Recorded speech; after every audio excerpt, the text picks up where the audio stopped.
ধনত্রয়োদশীর দিন একটা নারকোল, একটা পানি ফল আর একটা পদ্ম ফুল অবশ্যই কিনুন এবং সেইগুলিকে অবশ্যই কিন্তু দেবী লক্ষ্মীকে অর্পণ করুন এবং তার সঙ্গে অন্তত 2টি লাড্ডু, একটি ঘিয়ের প্রদীপের মধ্যে একটুখানি কেশর দিয়ে, একটু গোলাপ ফুলের পাপড়ি দিয়ে, নিচে একটুখানি হলুদ দিয়ে, 1 টাকার কয়েন দিয়ে, কিছুটা অখণ্ডিত আতপ চাল দিয়ে লক্ষ্মী গণেশ বা লক্ষ্মী নারায়ণের সামনে জ্বালিয়ে রাখুন।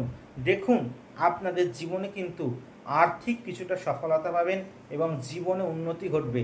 আর সামনেই 12ই নভেম্বর আমি কিন্তু পৌঁছে যাচ্ছি তারাপীঠে।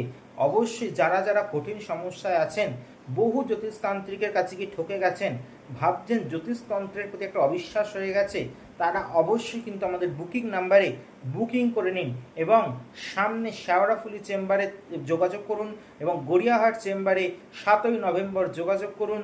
4th নভেম্বরের জন্য শেওড়াফুলি চেম্বারে বুকিং করে নিন এবং তার সঙ্গে হচ্ছে 28শে নভেম্বরের জন্য শেওড়াফুলিতে বুকিং করে নিন এবং ভালো থাকুন, সুস্থ থাকুন, আনন্দে থাকুন। জয় তারা, জয় জয় তারা, জয় জয় মা তারা। কারণ সামনের এই 12ই নভেম্বরের যে মহাযজ্ঞ, অষ্টমী নবমী সন্ধিক্ষণের মহাযজ্ঞ, যা আপনার জীবনে সমস্যা সমাধান করতে সমর্থ।